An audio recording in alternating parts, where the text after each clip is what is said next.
Ons as mense is maar geneig om na onsself te kyk deur dieselfde lens as wat die wêreld na ons kyk. Ons sien die foute raak, ons sien die tekortkominge raak en ons sien onsself as gebrekkig, onvolmaak en sonder 'n doelwit. Maar ons moet besef dis nie hoe God ons sien nie. Vir God is jy nie toevallig hier. Jy is nie 'n fout wat reggemaak moet word nie. Jy is 'n meesterstuk, gevorm deur sy hand, gedra deur sy liefde en bedoel vir sy nabyheid. God het jou nie net gemaak om maar net te bestaan nie, om maar net van dag tot dag te suffer nie, maar hy het jou gemaak om naby hom te leef. En soos enige verhouding begin dit met naderkom, dit begin met uittrek, dit begin met ek wil jou beter leer ken, ek wil u beter leer ken.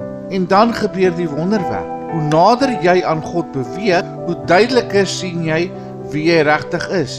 Hoe meer gelyk word jou paaie, hoe makliker is dit om deur die lewe te kom, hoe meer voorsiening is daar vir jou behoeftes. Die foute raak weg, die stemme raak stil en in sy teenwoordigheid ontdek ek en jy die oorspronklike skets van ons siel, uniek, kosbaar en vol betekenis en gemaak in God se beeld. Psalm 139 vers 14 sien ons: ek loof u omdat ek op 'n vreeslike wonderbare wyse gemaak is. Wonderbaar is u werke en my siel weet dit al te goed. Die psalmdigter hier besef wat God actually beplan. God het jou met fyn kuns verweef. Daar is niks oorbodig in jou nie. Daar's nie een verkeerde kleur nie. Hy het jou gemaak soos hy jou wil hê en jy gaan slegs daai potensiaal bereik as jy hom beter leer ken en as jy vertrou op wat sy plan is. Efesiërs 2 vers 10 sê, want ons is sy maagsels, geskape in Christus Jesus tot goeie werke wat God voorberei het, sodat ons daarin kan wandel. Jy is gemaak met 'n doel.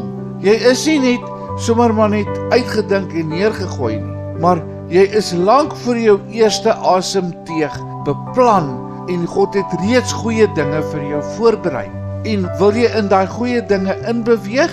Jakobus 4 vers 8. Nader tot God en hy sal tot julle nader.